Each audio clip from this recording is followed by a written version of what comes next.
जय श्री राम दोस्तों। बहुत समय पहले की बात है। किसी गांव में एक सम्राट था।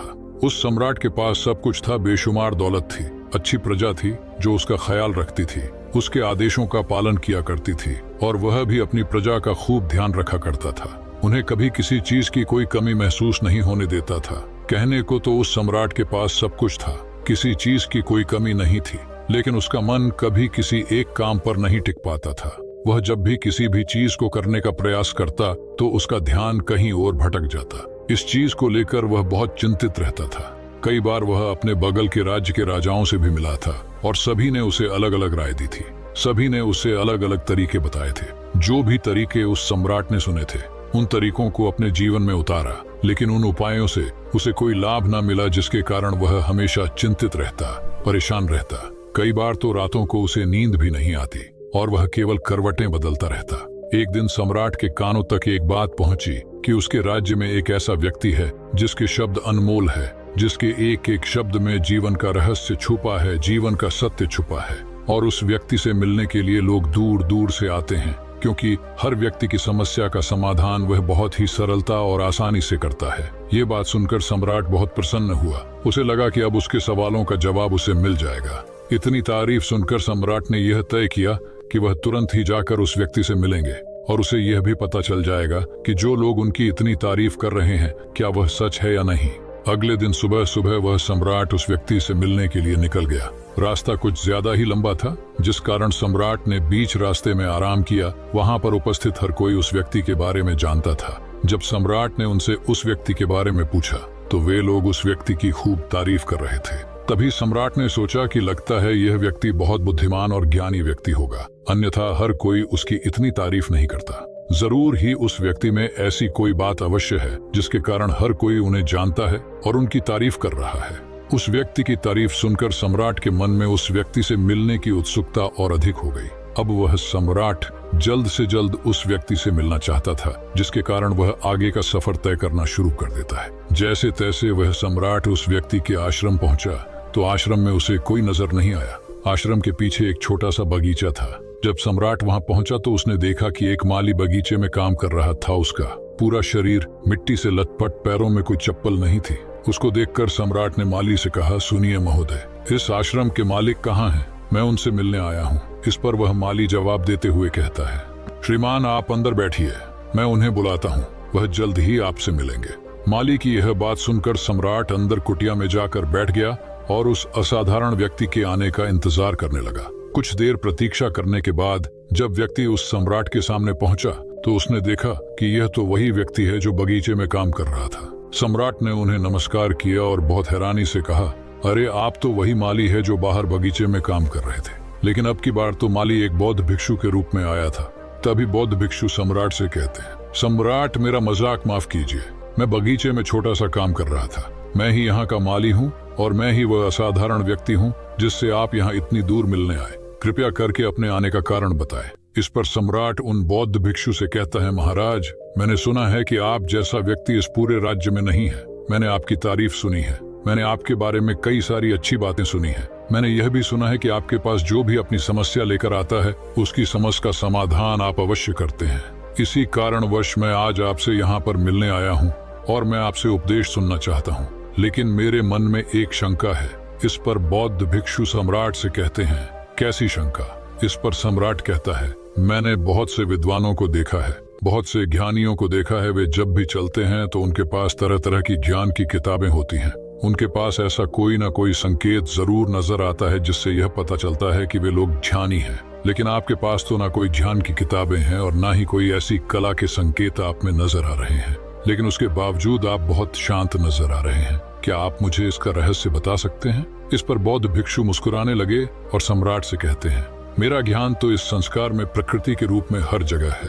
मैं अपना ज्ञान जीवन की सरल और साधारण वस्तुओं से ही लेता हूँ। पर महाराज आप यहाँ किस समस्या को लेकर परेशान हैं? कृपया आप मुझे आपके यहाँ आने का कारण समझाएं। इस पर सम्राट कहते हैं, गुरुवर मेरे यहाँ आने का कारण ये है कि मैं किसी भी काम को लेकर लंबे समय तक उसी कार्य पर अपना ध्यान नहीं लगा पाता हूँ। मैं कुछ ही देर में उस कार्य से भटक जाता हूँ। कृपया कर मुझे अपने इस समस्या का समाधान बताएं। मैं इस बात से काफी चिंतित हूँ। बौद्ध भिक्षु ने सम्राट की चिंता को समझकर कहा, महाराज, आपकी समस्या मुझे समझ आ गई है। मैं आपको एक उपाय बता सकता हूँ, लेकिन आज आपको देर हो चुकी है। आप मुझे कल सुबह मिलिए। कल सुबह का समय ठीक रहेगा। कल सुबह जब आप मुझसे मिलेंगे तो मैं आपके सभी सवालों का जवाब आपको दे दूंगा। यह कहकर बौद्ध भिक्षु वापस अपने बगीचे में लौट गए और वह सम्राट भी वापस अपने महल लौट गया। लेकिन सम्राट को रात भर नींद नहीं आई। वह बस यही सोच में लगा था कि आखिर बौद्ध भिक्षु मुझे क्या बताने वाले हैं। वह तो मुझे एक साधारण से माली नजर आ रहे थे, लेकिन जिस तरह से वह शांत नजर आ रहे थे, यह बहुत आश्चर्य करने वाली बात है। रात भर सम्राट इन्हीं ख्यालों में खोया रहा। अगले दिन सुबह सूरज निकलने से ठीक पहले सम्राट उस आश्रम पर वापस पहुंचा। वहां पर बौद्ध भिक्षु पहले से ही उपस्थित थे। जैसे ही सम्राट वहां पहुंचे, उस बौद्ध भिक्षु ने एक पानी का छोटा सा जग उस सम्राट के हाथ में थमाते हुए कहते हैं, इसे लीजिए और पौधों पर धीरे धीरे पानी डालिए। आपके सामने पूरे 15 पौधे हैं।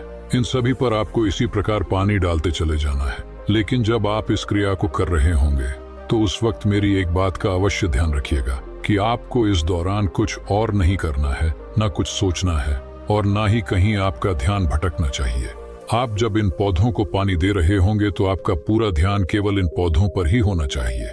यदि इस बीच आपके मन में कोई विचार आए तो वहीं पर रुक जाइएगा और फिर दोबारा से पहले पौधे से पानी डालना शुरू कीजिएगा। और जब आप मेरी बात मानकर ठीक इसी प्रकार इन सभी 15 पौधों को पानी दे देंगे, तब आप मेरे पास आइएगा और मैं आपके सभी सवालों का जवाब आपको दे दूंगा। उस सम्राट ने आज तक ऐसा कोई काम नहीं किया था और सम्राट को यह काम बहुत छोटा सा लग रहा था। सम्राट पहली बार ऐसा कोई काम करने जा रहा था। उस पानी के जग से पहले पौधे पर बहुत ही ध्यान पूर्वक पानी दिया और फिर दूसरे पौधे की ओर आगे गया। दूसरे पौधे पर भी उसने ध्यान पूर्वक पानी दिया।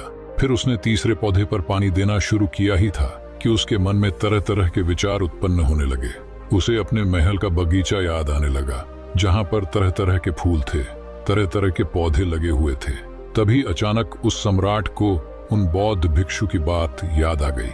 यदि मन में कोई भी विचार उत्पन्न हो तो उसे फिर से पहले पौधे से पानी देना शुरू करना होगा।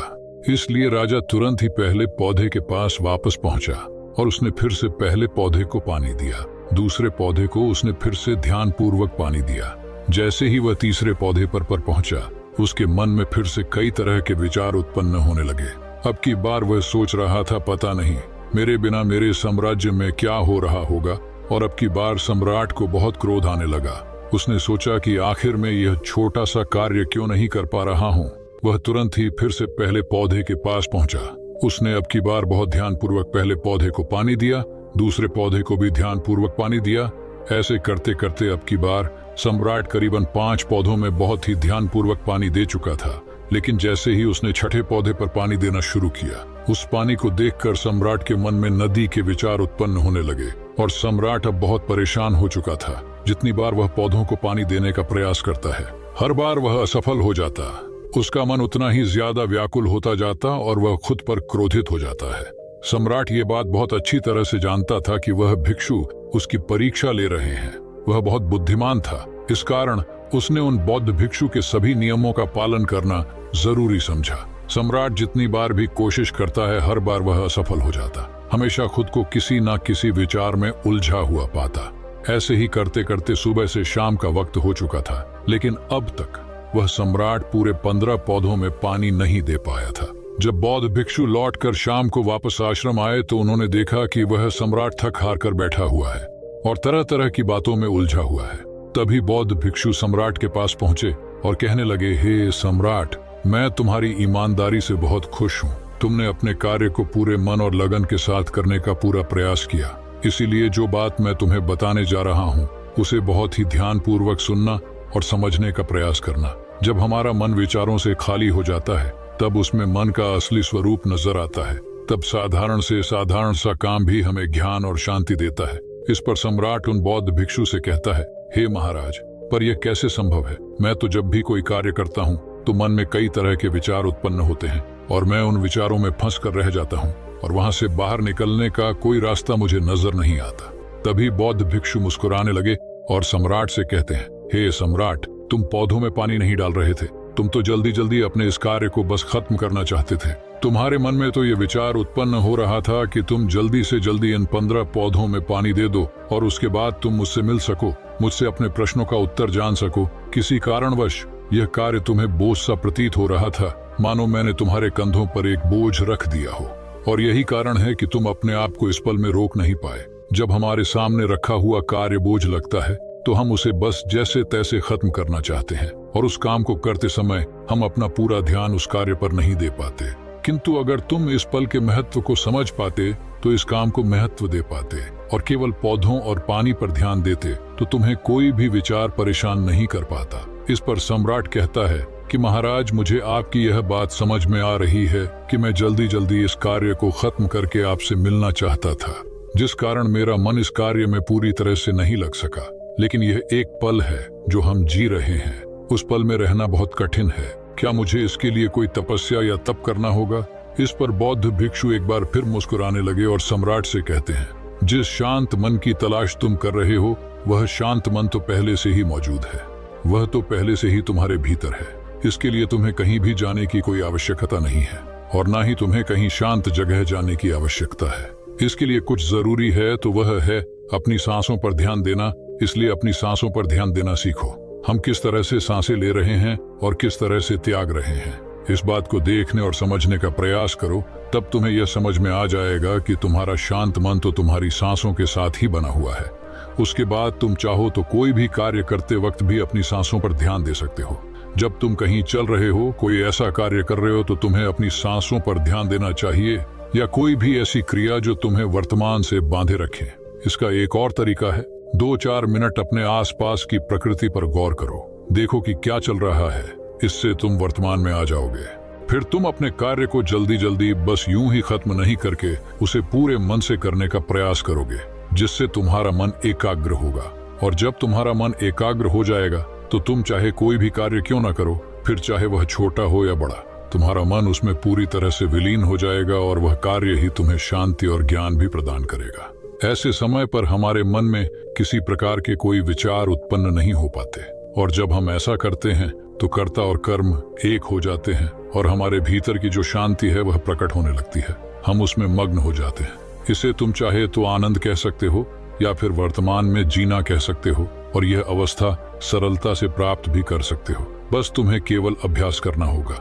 बौद्ध भिक्षु सम्राट से कहते हैं, जो मन मुश्किलों में शांत रहता है, मुश्किलों से भागता नहीं है, केवल सचेत रहता है, वह मन हर परेशानी को पार कर सकता है, हर दुविधा से बाहर निकल सकता है। सम्राट को उन बौद्ध भिक्षु की यह सारी बातें समझ में आ चुकी थी। उसने उन बौद्ध भिक्षु को प्रणाम किया और वहां से वापस वह अपने राजमहल लौट आया।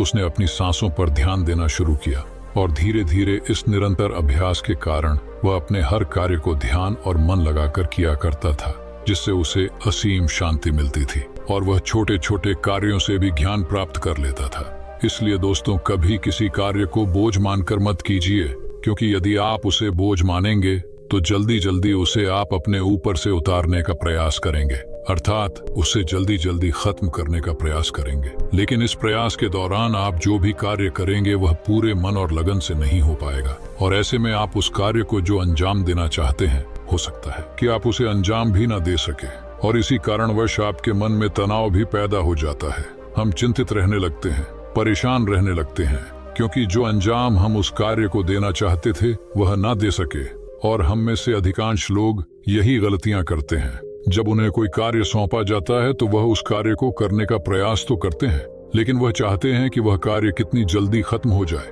और वह उस कार्य को करते वक्त अपने आप को वहां नहीं रख पाते, बल्कि उनका मन तो कहीं और ही भटकता रहता है, जिससे हमारा मन हम पर हावी होने लगता है, हमें तरह तरह के विचार दिखाता है और हम उन विचारों में डूबते चले जाते हैं, हम उन विचारों में फंसते चले जाते हैं, और फिर वहां से हमें निकलने का कोई रास्ता नजर नहीं आता, जिससे हमारे मन में तनाव पैदा होने लगता है। हम बहुत परेशान रहने लगते हैं। हम चाह कर भी किसी कार्य को नहीं कर पाते, और जो कार्य हमें वर्तमान की ओर ले जा सकता था, उस दरवाजे को हम खुद ही बंद कर देते हैं, क्योंकि वह कार्य हमें बोझ लगने लगता है। इसलिए जब भी आप कोई कार्य शुरू करें तो उससे पहले अपना पूरा ध्यान अपनी सांसों पर केंद्रित करें, और फिर आप चाहे तो अपने काम के दौरान भी अपनी सांसों पर अपना ध्यान लगाए रख सकते हैं, और यही सांस का जो ध्यान है, यह आपके काम के ध्यान में परिवर्तित हो जाएगा।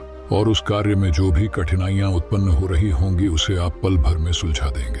फिर चाहे कैसी भी विपरीत परिस्थितियां आपके सामने क्यों ना आ जाएं, आप उस कार्य को पूरे मन और लगन के साथ पूरा करके ही रहेंगे। ऐसी और वीडियो देखने के लिए इंस्पायर्ड जानी को सब्सक्राइब करें।